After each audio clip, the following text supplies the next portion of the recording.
মা সীতার আবির্ভাব ভূমি বিহারের সীতামঢ়ী। এমন পুণ্যস্থানের দখল কে নেবে তাই নিয়ে রণাঙ্গনে তিন নারী। বিহারের দ্বিতীয় দফার ভোটে এই ভোট রঙ্গ এবার নজর কেড়েছে।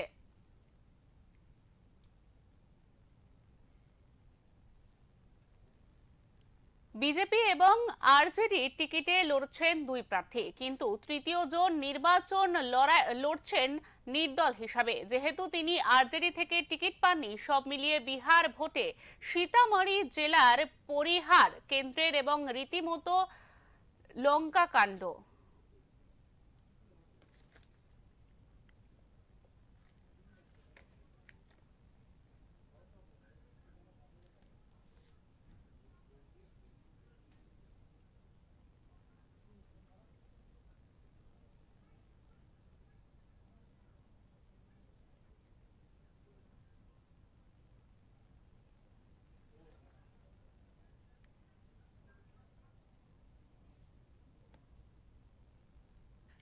এবার তৃতীয়বার জয়ের লক্ষ্য। মাস কয়েক আগেই অমিত শাহ ঘোষণা করে গিয়েছেন রামচন্দ্রের জন্মস্থানের মতো সীতার আবির্ভাব স্থলেও নতুন মন্দির হবে, যা গায়ত্রী দেবীর ভোট প্রচারের প্রধান প্রতিশ্রুতি হয়ে দাঁড়িয়েছে।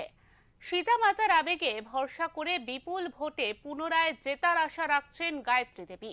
অন্যদিকে আরজেডির প্রার্থী স্মিতা পূর্বে দলের চিরকালীন ভোট ব্যাংক যাদব এবং মুসলিমদের উপর ভরসা রেখেছেন তিনি। শ্বশুর মশাই রামচন্দ্রের জনপ্রিয়তাও স্মিতার ভরসা, কিন্তু এই কেন্দ্রে রয়েছে দলের বিরুদ্ধে প্রার্থী ঋতু জয়সওয়াল। তিনি লড়ছেন নির্দল প্রার্থী হিসাবে। আরজেডির রাজ্য মহিলা সংগঠনের প্রেসিডেন্ট হওয়ায় তার প্রভাব রয়েছে, এটাই আরজেডি প্রার্থী স্মিতাকে ভাবাচ্ছে।